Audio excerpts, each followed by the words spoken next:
Days.Part on everything. My drink.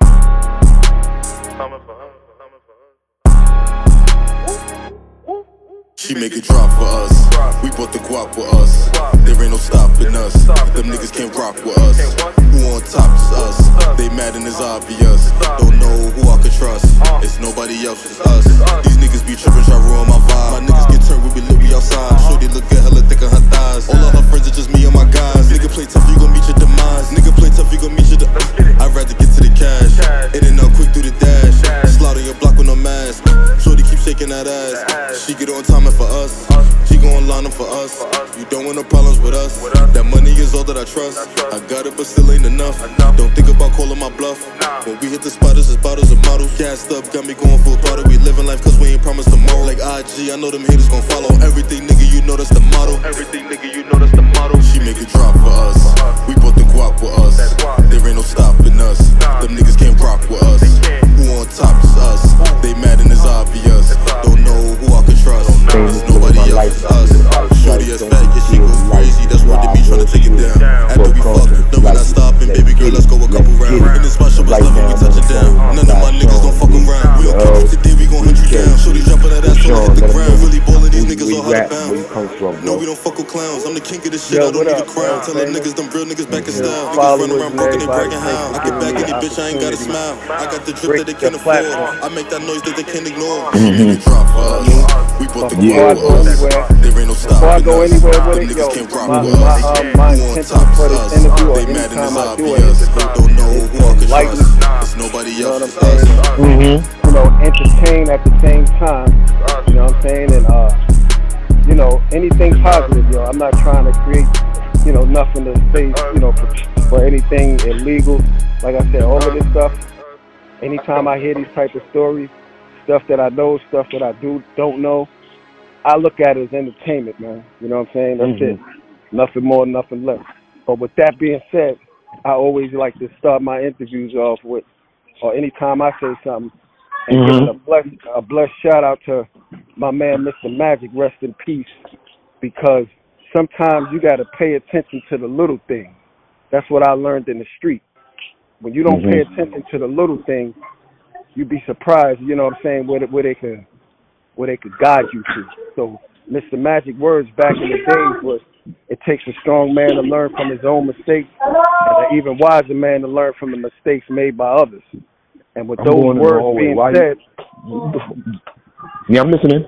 Yeah, with those words being said, to me, those were the little things that when I finally did the knowledge and I really grasped that saying, yo, that shit helped me navigate the streets to where I'm at today. You know what I'm saying? So, can you get the people saying one more time? It takes a wise man to learn from his own mistakes, and even a wiser man to learn from the mistakes made by others. I'm going to give you an up-to-date example. Yo, 30 years ago, they've been wiretapping phone calls. So I'm listening today, and we're going to go with the celebrities. Jim Jones, what he just did. Why is he still on the phones talking? Anything. You know what I'm saying? Because like I said, that's part of that thing. When you pay attention to, they got a blueprint on how they could track dudes from back in the 80s, what they was doing to get arrested. Yo, you pay attention to that and you use that to the best of your ability. It's crazy how decades later, dudes are still repeating the same thing. You get what I'm saying? So that's why I come from with that. And that's how that shit, you know, had me navigate, you know, throughout the streets, man, and my dealings and who I, you know, I'm on the I dealt with the who's list that y'all talk about today. You know, not all of them, but a lot of them. You know, from the 50s to the Hen Dogs to the Fritz to the Outpost to the, you know, even some names you never even heard of. You know what I'm saying? So, you know, that's my lineage, man. But what you know, like I said, man, it's all about prosperity and anything positive that you could take out of what comes out of my mouth. Yeah, I'm all for it. Yeah. So tell the people where you come from in Brooklyn. Yeah, I come from Farragut Projects, yo. Farragut, and I grew up in Fort Greene. So basically, I had the best of both worlds. My mom was from Farragut, and my pops was from Fort Greene. So I used to be in Fort Greene on the weekends. Me and my brother rest in peace, the original gangster from that area, my brother Twan. Yo, we came up from both sides, so we had an insight on both. You know, it's cool to have. Even though Fort Greene was like the juggernaut, you know what I'm saying? Fort Greene had a hell of a reputation still to this day. But Farragut, being that we were smaller, you know, you had some real people come through Farragut, but being that Fort Greene was bigger, you had more real dudes come through there. You know what I'm saying? But we had some legends come through Farragut, some dudes that, and they represented for Fort Greene niggas, and just like us, we had our issues with them. We banged out with them. We got cool, and blessings that motherfuckers is still, certain motherfuckers is still, excuse my language, but certain motherfuckers is still here today to talk about it. You know? So so go ahead. I'm listening. Nah, go ahead, bro. Yeah. So I know previously here to talk about it. Yo, previously when we was chopping it up, you wanted to get on that DC stuff too, right? Because that really ain't talked about too much, right? Yeah. I got this old saying, right? Now I be listening to Trump when he say "Make America great again," right? Yeah. Now when I hear him say that, you know, this is just my little private shit. Trump one time this is how I look at it, what he's saying. We all know he's talking about money. So make America either money or slavery, but I'm thinking money. So I go back when I was at the peak of my career as far as money. So Trump had an airline. You know? Trump had an airline. It went from New York to Washington, D.C. It went from New York to Boston and vice versa. So that was a good time, man. To me, that's when America was great. Because we was flying on Trump air.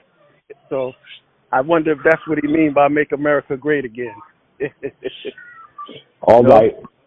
So, yo, bro, get the people. Who did you come up in Farragut? Did you come up under anybody in Farragut? Oh yeah. You know, what type of hitters? What type of hitters came up out of Farragut? Like street brothers, street dudes. We got no doubt. We got Hilton. We got my man Squirrel. We got these dudes came before me. It's a lot of them. A lot of them passed on. You know what I'm saying? From the '70s that sold the heroin in the hood. You know what I'm saying? To a lot of the dudes from the '70s that came up in the hood that that was OGs in my project. They messed around and fell victim to the crack era. You know what I'm saying? Because they was big during the heroin era in the '70s. They sold weed, they sold coke, but then once that crack era hit, most of them fell victim to that. You know what I'm saying? That's the early history in the crack game. You know, like I was telling you before, it was a time back in like '86 with the crack. You know, police wouldn't even fuck with you because they ain't know what it was. If you had something on you, they'll make you throw it in the sewer. I had that shit happen to me plenty of times. But then that's when the crack was cool because mostly everybody was smoking it in the weed and the cigarettes. You know, it was cool that you were still able to maintain a regular life. But once them crack pipes hit, that shit just went from 0 to 60 in seconds, yo. You know what I'm saying? Because then you can't maintain your lifestyle no more. You can't go to work no more. So now your only focus is on getting that next hit. And then that's when everybody started turning into zombies, yo. Huh? But, so Farragut was just like every other hood I see. Yeah, the other hood, you know what I'm saying? Just on as far as Brooklyn, just on a smaller basis, you know what I'm saying? Just on a smaller basis. But it's like every other hood, but you got your bigger areas, like I said. Fort Greene, that was Fort Greene is Gladiator School. So you and your brother grew up out there together. It was just y'all two. Yeah. But we had a little crew. We had a little crew in Farragut. You know what I'm saying? We had a little crew in Farragut. My man, I don't know. I got G Wells, my man Webb, Al Zeke, Ken Du, rest in peace, LB, Malloy, DK. You know, we had my man Money, Tracy Washington. You know what I'm saying? Rest in peace, Tracy Washington. You know, I'm pretty sure people heard of Tracy before. You know what I'm saying? But what we brought to the projects was the money game. You know what I'm saying? We had a lot of tough dudes. You know, Stick Up. Because Stick Ups was Brooklyn. That was what we was known for: robbing, stealing. You know what I'm saying? And a lot of Brooklyn. go back to the era when, you know, you had the check cashing places when dudes used to get robbed at the check cashing store for their summer checks. You know, you go through all of that growing up in the hood like that from back then. But then once that crack game came, like I said, it was a whole new animal, man. We fell in, you know, I always say I fell victim to some bullshit, you know, for real. And how young was you when you and your brother fell victim? And yeah, get the people a little bit about your brother. Oh man, that's a whole nother. But yo, he was younger than me, you know what I'm saying, by a year. You know what I'm saying? He was young, and where I was more like a thinker, you know, like being more articulate, being more, you know, strategic. Yo, he was more of an impulse type of dude, yo. Just straight one gear. You know what I'm saying? Just, you know, a lot of niggas that know it. But the other thing, yo, the chicks loved him. The nigga had the swag out, you know, the swag was crazy. Everybody who know my brother, I ain't gonna even put myself on a level with the dressing. That nigga, you know, and back then, I always, one thing about Harlem dudes, I give them their props because they were some swagged out niggas, yo. Niggas may hate this, whatever. You can say what you want. This is just my opinion.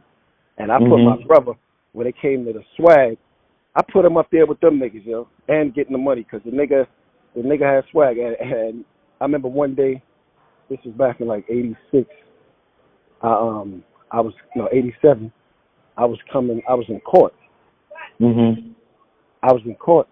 So, I seen this,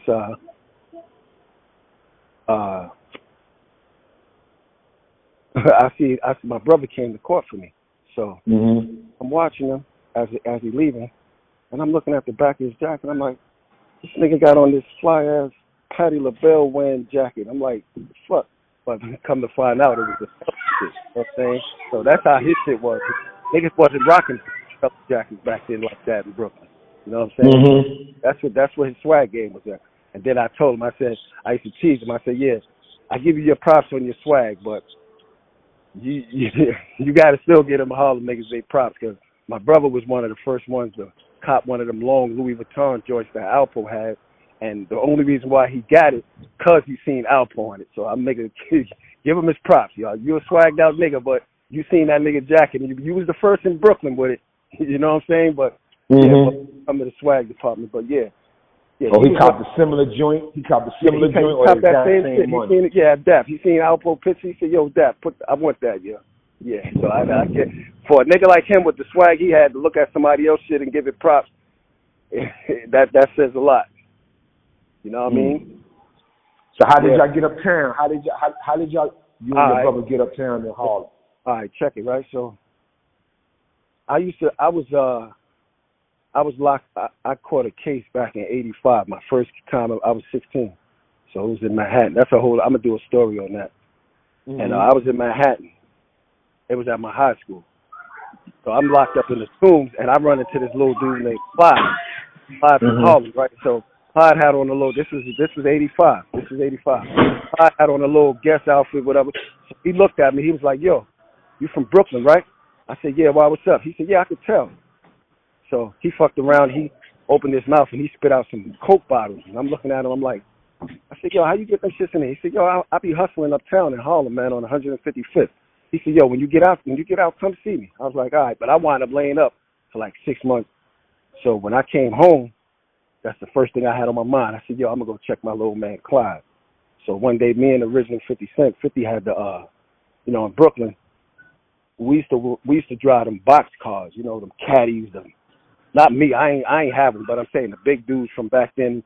You have Rome, JR from, Bush brother JR from LG, rest in peace, Punch.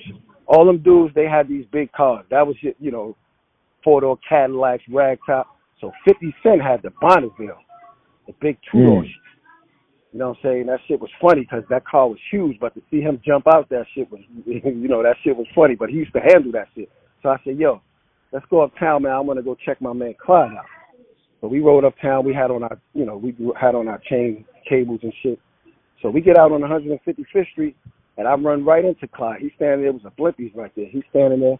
And we laughing, yo, what's up? You know, we making up a good time. So he started laughing at us because when we settled down, we started noticing a lot of these dudes in Harlem, they running around in Porsches, 190Es, and you know what I'm saying? And we looking, we like, oh shit. So Clyde laughing at 50. He said, yo, Shon, man, yo, the shit your man got, we use those as cabs, yo. You know what I'm saying? So I was like, you know, got mad at him.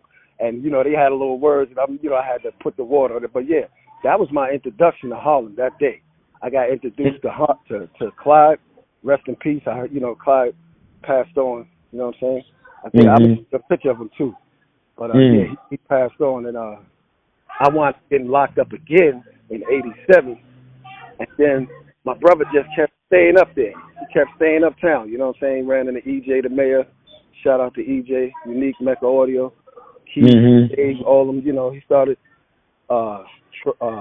He started hanging out, and then when I came home, it was like more open. Like my brother had work up there. He selling shit. He took it to the next level. You know what I'm saying? Yeah, that's crazy. And y'all from Brooklyn? We from Brooklyn, yo. We from Brooklyn. Ask Brucey B. He'll tell you. Y'all to get money, Brooklyn though. When he say them niggas from Brooklyn, it's always Twan and them niggas from Brooklyn. I ain't gonna say no other niggas from Brooklyn was in the rooftop, but when we made our way to that booth and he seen my brother, I got Twan and them niggas from Brooklyn in the house. You know what I'm saying? So yeah. All right. So y'all was around for the rooftop days. What was the rooftop like? Yo, that shit was it would be rooftop, the rink, Willie Burgers, and it was different, man. It was like I said, coming out of Brooklyn, it was different, man. That shit was an addiction, man. You know what I'm saying? On the weekends, that shit was addiction, man. Real talk. I was addicted to that shit every weekend. Same rotation. So y'all went up to Harlem first, and then y'all went out to DC, or y'all was in DC first? Or was your brother in DC with you, or you were in DC by yourself? Yeah, he came down, but I went down first though. I went down first. One of my men down there. Matter of fact, I went down there because the original 50 Cent, a lot of people don't know, he started venturing out in DC in the beginning because he had caught the little gold Jetta, and he started driving DC. So when he started coming back, when he coming back and forth, and I'm seeing because he bought that Jetta real quick.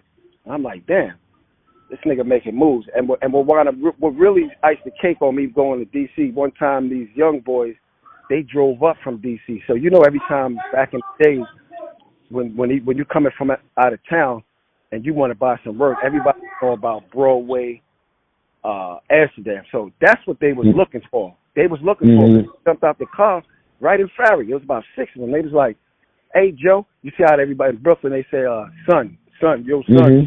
In D.C., the word was Joe. You know what I'm saying? Hey, Joe. So they jumped out the car. They was like, hey, Joe, we just drove up from D.C., man. He said, we could buy some of that shit at. I was like, well, shit, what you talking about? Young niggas, too, our age, same age. It's like, yeah. So they used to come to us, man. And I said, I told my brother, I said, yo, these niggas is looking for Broadway. You know what I'm saying? But they landed on Plymouth Rock, you know what I'm saying? So they landed up in So we fucked around, and they all together, each one of them might have had about fucking in between 5,000 to 12,000 on them. So they bought 5. You know, matter of fact, the first 2 messed around. We had to go re-up. Hold on. One of them had 6,000, another had 5, and it already went with what we was already doing that day, what we already had. So we had to, put the money together, go run to the Connect, buy, re-up, come back. All of them had money. So they took all of them back to D.C. A week later, they come back with more money. You know what I'm saying? But then again, they must have found their way to Harlem because they stopped. But then I started noticing, damn, there's money out there in D.C. You know what I'm saying? So then my other man, he fucked around and brought me down there. And then I wound up in, anybody that know anything about D.C., in Berry Farms. Berry Farms is notorious in D.C. You know what I'm saying? Berry Farms, Parkchester, Martin Luther King Avenue. Shout out to my boy Jeffrey Cook, Mooney, rest in peace, T-Bird. Yo, it's a lot of them down there. But yo, if you not with a good, that's me and you talking about off the phone. Yo, out of all the places I ever been through on that hustling shit back then, D.C. was the worst, yo. DC was Explain to the people why the DC was worse, B. Yo, they had this shit. Right? Go ahead. What you say? You say because dudes would come home in a body bag. A lot of dudes. Yo, you could go back then. You could go to North Carolina. You could go to South Carolina. You could go to Virginia.